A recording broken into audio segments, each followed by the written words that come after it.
వ్యవసాయం సంక్షోభంలో ఉందని అన్నదాతలు అప్పుల ఊబిలో ఉన్నారని ఆంధ్రప్రదేశ్ రైతు సంఘం రాష్ట్ర ఉపాధ్యక్షులు వై కేశవరావు తీవ్ర ఆందోళన వ్యక్తం చేశారు. రైతు రక్షణకు కేంద్ర రాష్ట్ర ప్రభుత్వాలు తగు చర్యలు చేపట్టాలని డిమాండ్ చేశారు.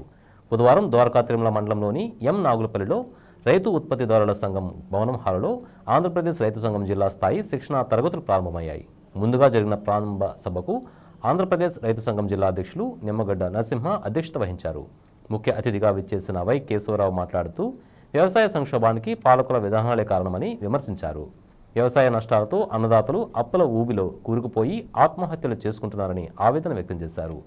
స్వామినాథన్ కమిషన్ సిఫార్సుల ప్రకారం రైతు పెట్టిన పెట్టుబడికి అదనంగా 50% కలిపి మద్దతు ధరలు నిర్ణయించాల్సి ఉన్నా ఆ విధంగా మద్దతు ధరలు నిర్ణయించడం లేదని చెప్పారు. ఆంధ్రప్రదేశ్ రైతు సంఘం జిల్లా కార్యదర్శి కె శ్రీనివాస్ మాట్లాడుతూ జిల్లాలోని అన్ని పంటల రైతాంగ సమస్యల పరిష్కారానికి చర్యలు చేపట్టాలని కోరారు. కౌలు రైతులందరికీ గుర్తింపు కార్డులు ఇచ్చి వడ్డీ లేని పంట రుణాలు అందించాలని కోరారు. ఈ కార్యక్రమంలో ఆంధ్రప్రదేశ్ రైతు సంఘం జిల్లా సహాయ కార్యదర్శి కట్టా భాస్కర్రావు, సిఐటియు జిల్లా అధ్యక్షులు ఆర్ లింగరాజు, ఆంధ్రప్రదేశ్ రైతు సంఘం సీనియర్ నాయకులు గుత్తికొండ వెంకటకృష్ణారావు, కౌలు రైతు సంఘం జిల్లా కో కన్వీనర్ వెజ్జు శ్రీరామచంద్రమూర్తి, రైతు సంఘం మండల అధ్యక్షులు బోయపాటి సత్యనారాయణ, రైతు ఉత్పత్తిదారుల సంఘం అధ్యక్షులు నందమూరి త్రినాథ్, రైతు సంఘం మహిళా నాయకురాలు ఉన్న భూలక్ష్మి తదితరులు పాల్గొన్నారు.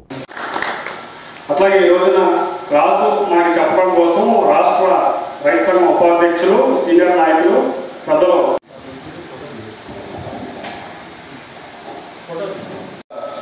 దీన్ని శ్రద్ధగా జయప్రదం చేయాలని నాలని చెప్పేసి కూడా విజ్ఞప్తి చేస్తూ అధ్యక్షుల వారిని కార్యక్రమాన్ని ప్రారంభం చేస్తూనే కోరతాం.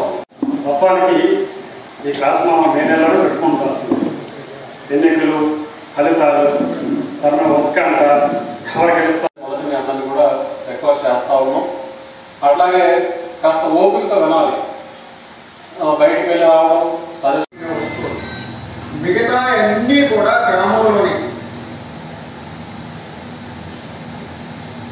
చాట, పుట్ట, దంప అవన్నీ మేతలు అల్లేవాడు. మేతలు అల్లేవాడు దూకుంటే వాడు నీళ్లు బట్టి నిల్వ ఉంచుకోవడానికి కూడా, అన్నం వండుకోవడానికి కూడా, కూర వండుకోవడానికి కాక ఇవన్నీ కూడా ఊళ్ళో ఉమ్మడి ఉండి తయారు చేశారు. ఊళ్ళో గ్రామంలో అవసరమైన అందరికీ బట్టలు కావాలి. బట్టల ఆ ఊళ్ళోనే పత్తి పెట్టేది. ఆ పత్తిని ప్రతి ఇంటికి రాట ఉండేది. నువ్వు ఉడికేవాళ్ళు. ఈ ఉడికిన వాళ్ళు మాత్రం ఊళ్ళో 4-5 కుటుంబాలు పట్టేసి ఇట్లా 11 రకాల వృత్తులు ఉండేవి. 11 రకాల వృత్తులు ఉండేవి. ఈ వృత్తులు ఎవరో బయటకు వెళ్ళే ఏం లేదు. 2 వృత్తుల కోసం బయటకు వెళ్ళాలి. గ్రామీణ స్వయం పోషక ఆర్థిక వ్యవస్థ ఇది ప్రపంచంలో ఎక్కడా లేని గొప్ప వ్యవస్థ భారతదేశంలో ఏర్పడింది. గ్రామీణ స్వయం పోషక గ్రామీణ ఆర్థిక వ్యవస్థ. ఇక బయట ప్రపంచంతో ఏం పని లేదు. ఏ గ్రామానికి ఆ గ్రామం ఇవన్నీ బయట నుంచి తెచ్చుకునే ఆ రెండో వస్తువు. ఇది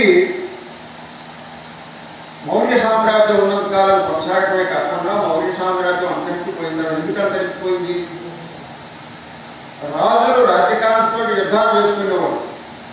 ఆ యుద్ధాల్లో ఒకడు ఓడికి ఆ రాజ్యాన్ని కూడా కబలించేవాడు. అట్లా రాజులు యుద్ధాలు చేసుకొని గెలిచిన వాడు ఇతరులు ఆక్రమించుకొని ఓడిపోయిన వాడు రాజులు యుద్ధాలు చేసుకున్న గ్రామాలు మాత్రం కరాగిట్లాగే ఉంటాయి. ఈ వ్యవసాయం, ఈ వృత్తులు, ఈ గ్రామీణ స్వయం పోషక వ్యవస్థ తయారు చేయడంలో ఉంది. ఎవరన్నా అయ్యా నేను గుండెలు చేయలేను